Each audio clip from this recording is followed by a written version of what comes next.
अर्चना और आप देख रहे हैं खबर दृष्टिकोण। ऊर्जा मंत्री की चेतावनी, राष्ट्रपति भवन तक जाएगा झटका।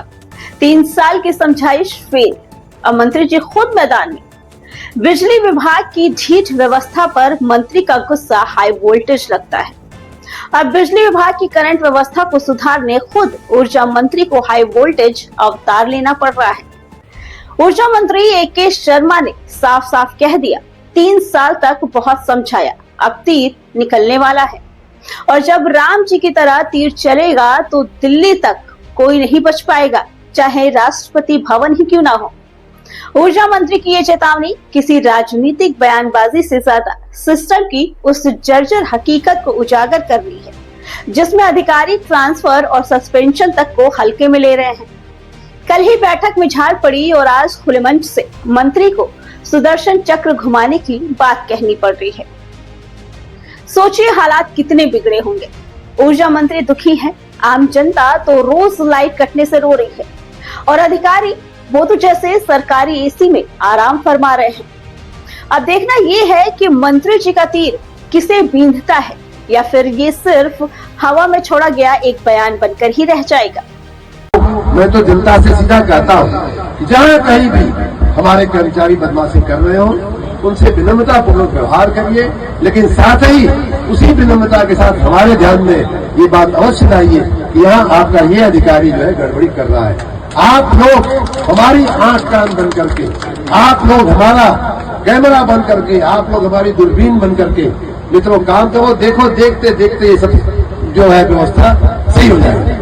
कुछ लोग जानबूझकर बदमाशी करते हैं, कुछ लोग इरादतन बदमाशी करते हैं, कुछ लोगों की आदतें पड़ी बनी हुई हैं बदमाशी करने की। उनको कल हमने थोड़ा कहा है और आज फिर इस मंच की मार्फत मैं दोहराना चाहूंगा कि अगर कोई व्यक्ति जानबूझ करके बदमाशी करता है, तो मैंने मथुरा में बात कही थी, भगवान श्री कृष्ण ने कंस को भी दुर्योधन को भी बार बार समझाया था, नहीं समझे लोग। उसके बाद जब नहीं समझते हैं तो सुदर्शन चक्र चलता ही है, तो हमने वो चलाना ही पड़ता है और वो चल पड़ा है, सुदर्शन चक्र चल पड़ा है। भगवान राम जब समुद्र के पास जाकर के लंका पार करने के लिए उनसे दुहाई कर रहे थे, उनकी परमिशन मांग रहे थे, तो कहा जाता है ना कि विनय न मानत जलद जल गए 3 दिन भी, बोले राम से कोट तब भय भी हो नहीं। तो वही बात, भगवान राम 3 दिन प्रार्थना की, हम तो पूरा 3 साल प्रार्थना किए हैं और अब जो है अब प्रार्थना का समय निकल गया है।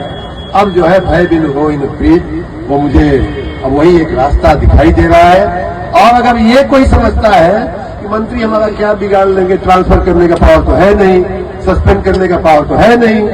देखिए एक फिर रामायण में से ही हम आप कथा बता देते हैं बिजली विभाग के उन सभी लोगों की, और जो लोग भी उनके साथ उनको प्रेरित करने वाले लोग हैं, उनको एक और किस्सा में रामायण से ही बता देता हूं।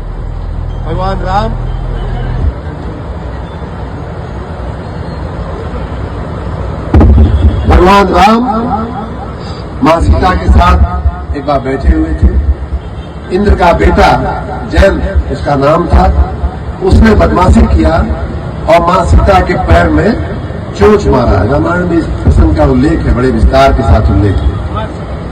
जयंत उसका नाम था, बदमाशी किया। ऐसा भी लोग कहते हैं कि वो देखना चाहता था भगवान में कितनी ताकत है। मां सीता ने तो कुछ नहीं बोला, लेकिन भगवान को अच्छा नहीं लगा। उन्होंने वहीं एक तिनका पड़ा हुआ था, दूध का तिनका पड़ा हुआ था, उन्होंने उसको उठा करके जयंत की तरफ फेंक दिया और उसके बाद वो तिनका भगवान राम का तीर बन करके जयंत का पीछा करने लगा। और ऐसा रामायण में उल्लेख है कि जयंत जो है भगवान ब्रह्मा के पास गया। भगवान ब्रह्मा ने कहा जल्दी भागो यहाँ से, भगवान राम का चलाया हुआ बाण है, इसको कोई रोक नहीं सकता। भगवान शिव के पास गया, कहे भागो यहाँ से जल्दी से, तुम्हारी रक्षा कोई नहीं कर सकता। परेशान कि अब तो मेरे प्राण चले ही जाएंगे, तो बीच में नारद मुनि मिल गए और कहे कि भाई देखो, तुमको इस पूरी सृष्टि में तुम घूम लिए, तीनों लोग घूम लिए, 14 भुवन घूम लिए, तो भी तुम्हारी रक्षा करने वाला कोई नहीं मिला। अब अगर तुम्हारी रक्षा हो सकती है तो भगवान के चरण में ही जाकर के तुम क्षमा मांगो, प्रार्थना करो, तब जाकर के तुम्हारी जिंदगी बचने की कुछ संभावना है। जयंत गया भगवान के यहाँ त्राहिमाम करके साष्टांग पड़ गया उनके चरणों में। मां सीता को दया आ गई कि भगवान ये क्षमा कर दीजिए।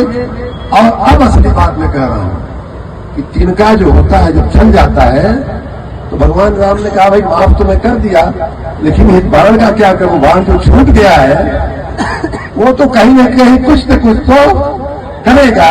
तो जयंत की एक आंख निकाल ली गई थी। आप सभी लोग रामायण पढ़ने वाले, तो हम भी अगर तिनका छोड़ देंगे आपके पीछे तो यहां से दिल्ली तक आप भागेंगे, राष्ट्रपति भवन तक भी भागेंगे, तो आपको कोई नहीं बचाएगा, कोई आपको खड़ा नहीं रखेगा, कोई आपको खड़ा नहीं रखेगा।